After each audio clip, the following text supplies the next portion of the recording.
I've got a couple of J-hook hive tools here, and I want to show you a trick that you can use to make them work much better for you. Hey everybody, David Burns, good to be with you. I'm pumped and excited to give you some more tips on beekeeping. Well, as you can see me here trying to get my hive tool in this hive, it is a nightmare. I'm pounding as much as I can, I'm prying it. I just had it open maybe a month ago, it hadn't been that long, and I can't get these boxes separated. And if you look closely right here at these hive tools, you'll see something that I did. The hive tool that I was using to try to open them, you can see this little beveled part here. And so that is still a pretty small amount of angle. The angle there is short. Look what I did here. I rounded off and sort of extended that angle further back. This hive tool here wins every time going between boxes. This is almost like a brick wall. When you try to wedge it and it rises up that fast, there's a hoverfly. But when you are able to kind of grind that down, it really makes a huge difference. It extends the angle. Another thing that you'll notice that I don't like on these tools as well, I love a J-hook hive tool, but look how thick this J-hook is.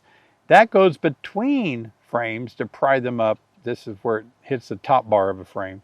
This goes between them. And what I do, if you notice on here, look at that. Look at the difference. I make it so it goes down very easily between two frames. You see that difference there? So let's do some grinding and see if I can turn this one into this one.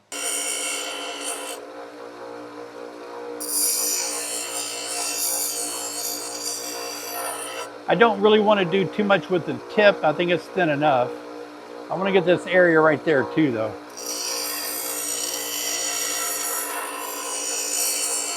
Let's put it in some cold water. Kind of helps keep the temper on it.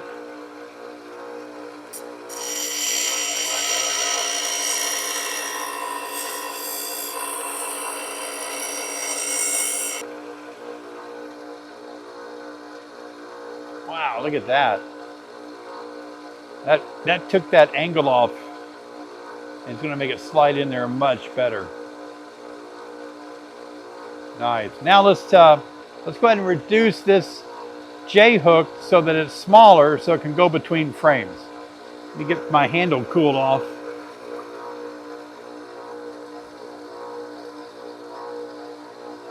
Yeah, that's good.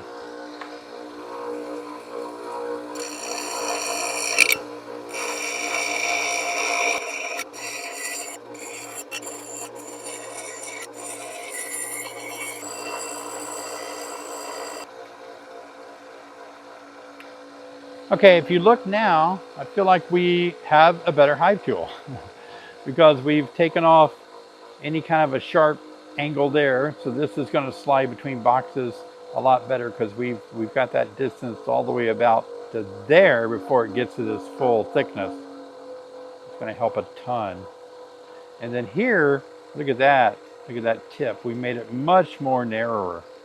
Again, those are hoverflies. If you don't know the difference between a hoverfly and a sweat bee, hoverflies are more this color, and they have two wings.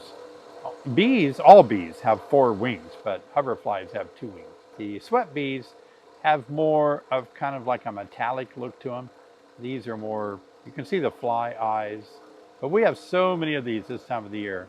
They don't bite or sting, tickle you, but they just hover. That's why they're called hoverflies. You see the hive tools that I like to use are the J-hooks. You've seen those in most of my videos. When I started beekeeping almost 30 years ago, this was the common hive tool right here. And it's still kind of preferred when I smash beetles or I'm cleaning boxes. It's got a great scraper. And I know the Kent Williams hive tool is, I don't have one, but it's similar to this one, only it also has, and maybe some of you have it, but it also has a J-hook kind of like built into the end of it, like right up there somehow. But that's a neat, I'm going to have to get one of those. But this shows the difference of the hive tools, but it took me a long time to kind of move over to a J-hook. But I would never work a hive with one of these again unless I was forced to at gunpoint. I mean, it's after working these and learning how to manipulate the frames with these, wow, it's a winner every time. I'll leave a link in the description below if you wanted to pick up a J-hook and try it. I think you'll really like how they work, how easy it is to lift frames up that are really tight together. I recently made a video on marking bees that are in a bird bath waterer that I'm watering bees with, and I marked them with a little white dot and opened up a hive. It's a pretty cool video. Check it out right here. I'll see you over there.